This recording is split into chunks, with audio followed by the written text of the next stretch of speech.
So I decided I am going to do a video talking about the Nintendo NX reveal, now known as the Nintendo Switch. So here's the thing. I am a Nintendo fanboy. Like, the only console I've owned that isn't Nintendo is like the PS2, mostly so I could play DDR on it. And looking at like Nintendo throughout the years, the N64 was amazing, GameCube, Wii, and then the Wii U, and everyone was just like, eh. And here's the thing about the Nintendo Switch.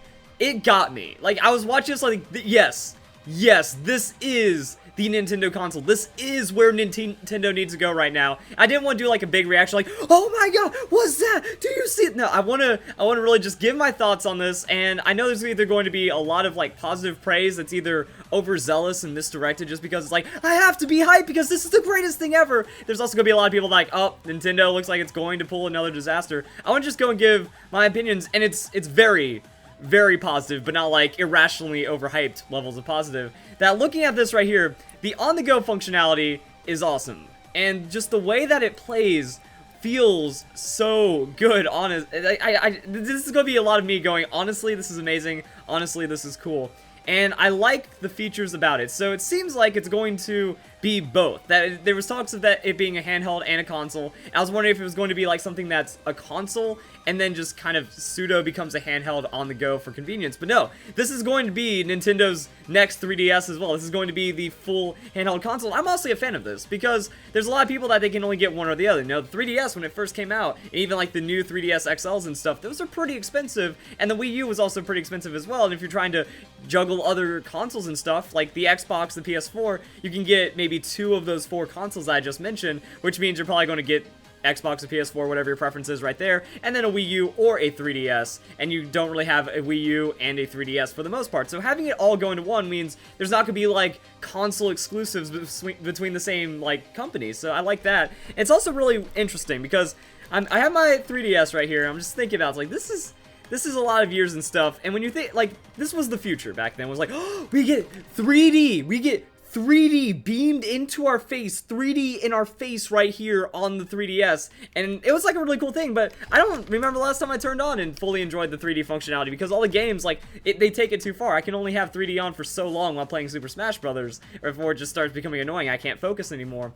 And I've turned it on for a couple of Pokemon battles and stuff, but for the most part, it was a cool gimmick, but now we're at the point of like virtual reality. You know, that's what Nintendo needs to be working on next, is like some crazy VR project. But as for this is really cool, and I like the idea that this is like where Pokemon games are going to be now. That we are going to have a console Pokemon game, technically, because the game developers, you know, Junichi Masuda, Game Freak, they've talked in the past about how they don't want Pokemon to be on a console because it's about that social experience, that you can take it on the go, you can head over and hang out with friends, you can be out in nature, you know, you could walk to the park and play Pokemon as though you're catching Pokemon in the wild instead of being cooped up in your house playing a game that's about adventure and about the spirit of community and socializing. So this is exactly that. This is all socializing, and it has like simplistic controls. Now I am a little turned off by that. I'm like, mini little, you know, like it's like holding, yeah, it's like one of those old Game Boy like micros kind of level controller and stuff like that, except even more compressed looking.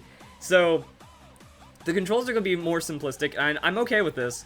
And I think that overall it is a really good idea. That I saw the Wii U and I was not impressed. I was like, this looks clunky. This does not feel futuristic. But even though there are some clunky things about this, like this is still the future. This is, I feel, it's convenience. It's right there. You know, you have the screen. You get, like, that's what I loved about what he did on the plane. And also Skyrim, guys. We got Skyrim for the Nintendo on handheld right now, which is pretty crazy. But I like how you can just, it even has the built-in little flaps. You don't have to buy an adapter or anything like that. You don't have to get like third-party, oh, here's a little hack thing. No, flip it out. Now you got a screen, and now you got a mini TV to play your game on. So it's your TV and your console, or it could be a console for your TV, and then it seems pretty solid. You can also play it as a handheld, or you can kick back and relax. And now you got, you know, a little bit of a disjointed controller, but you can use it however you want. And also, as we see for this esports thing, you know, Splatoon's going to get rerouted, that you can play it on a pro controller. So I like it. That even though it is quite a bit, you know, you have to have the controller if you want that, and then it's not like a super tiny compact console, but you put it in your backpack. And now you have the convenience where you need it. I'm super excited for that.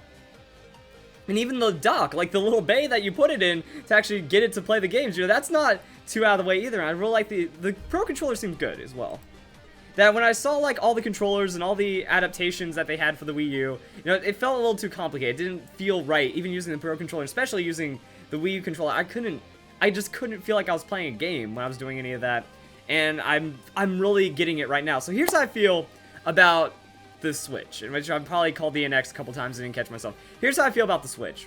If you are a true Nintendo fan, you like it. If you do not like this, you are absolute, like, this is the test. You just fail the test of being a Nintendo fan, because this is what Nintendo does. This is social, this is interaction, this is different in like a futuristic way. This is the future. It's compartmentalized. You know, you could have controller add-ons, controller break-offs, you could have screen, not screen, it's a console, it's not a console. This is whatever you want it to be.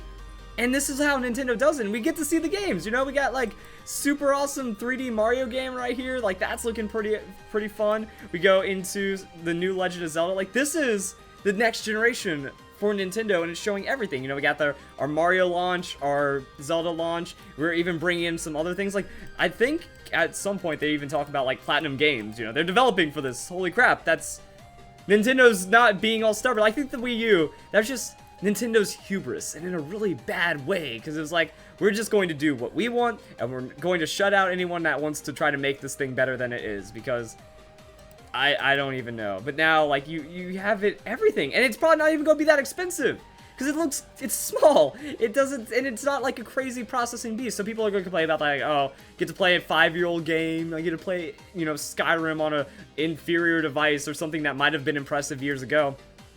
But I don't think that, like, Nintendo's never been about the graphics. It's never been about the hard processing power, but the games still look good. Like, that's where technology is right now. That, sure, we don't have realistic hair physics and something that needs to be run on, like, a GTX 980, but it's still a really good-looking game. It's like Nintendo's playing what they want. That all the technology that isn't, like, super overpowered, over-high-priced is available now to still make very competent games. And you have so many things that work with it.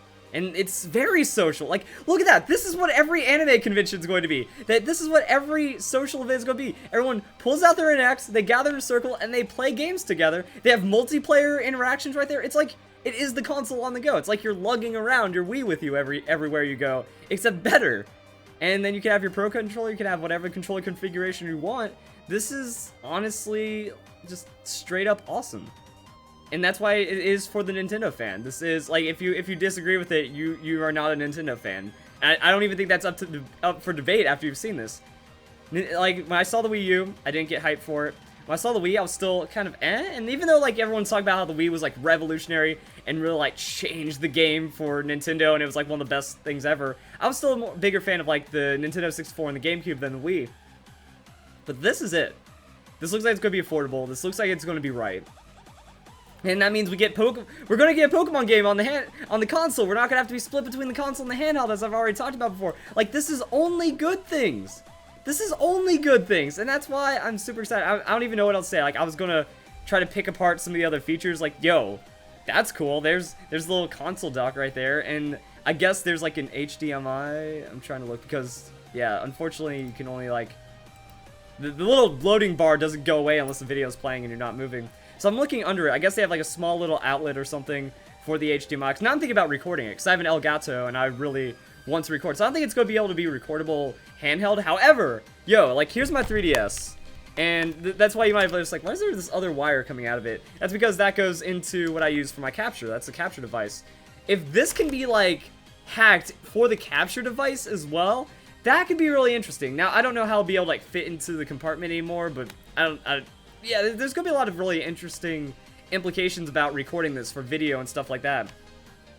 Because it works really nice on 3DS or other, like, kind of just built-in capture devices like that. But either way, I'm going to be able to use it, like, at home for the Elgato, so I could just put it, if it has HDMI, just put it into my computer screen, put it on my TV, and then still record from it like that. But if people, like, start to put the hardware into it, like a 3DS, and you can record directly from your handheld portion of it, I could be doing it like my game. I could be playing Pokemon, I could have freedom, and then I could still be recording it really well. And I'm excited for that potential. Like, if I have my handheld over here and I still have the controller, there's a lot of really cool things that could happen from a recording standpoint.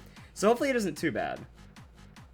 Like, it seems really small and really compact, and like, and then just the whole docking bay and stuff. I was trying to look for other things that are going on. This is something I also want to look at, because I'm wondering what this part is going to do. Or is this the battery? But that doesn't make... Okay, maybe it's like an external battery then, because like, why else are there lights that are trying to like tell you things about it? And maybe this also helps with like, if you're playing like one controller, half controller, something like that. Is this even a D-pad right here, or is that just supposed to be like a soft thing so it doesn't rest too hard? And then you turn it sideways, and then you got like, you know, an old school controller, but with a C-stick instead of a D-pad, because the D-pad doesn't even make sense right there, unless it's kind of like that little nub that the new 3DSs have.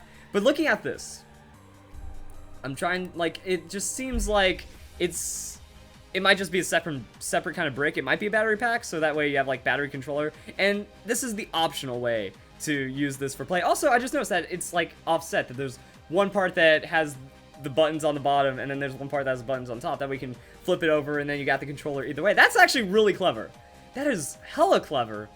And then I guess, like, I'm only going to use the Pro Controller. Like, I don't like the more bricky, bulky kind of things. Same with if you're playing the, like, with it on the screen like that. I wasn't a fan of the Wii U controller. I don't like having the big screen on the outside of my controls. But some people do, and they can make it work like that. So I'm always just going to flip it down, and I'm just going to turn it into, like, a mobile gaming rig. That this was, like, I guess as a 90s kid as well, this was, like, the dream. Like, how you had those portable DVD players and those, like, portable PlayStations and stuff, and then you get to, like, connect things to it, and you have this big brick, but it's more mobile than, like, your actual console. It has a screen built in. Like, that was it back in the day. It was like, screen built in? Yes, please. So I think I'm just living that more. Like, I don't need a super thin phone that I can bend in half. I don't need a super fancy, like, screen tablet thing. I just want to be able to take something usable. I don't care about size. It can be a little bulky for me. I'll just bring a backpack or bring, like, something else for that, and I'll be able to enjoy what I want, where I want.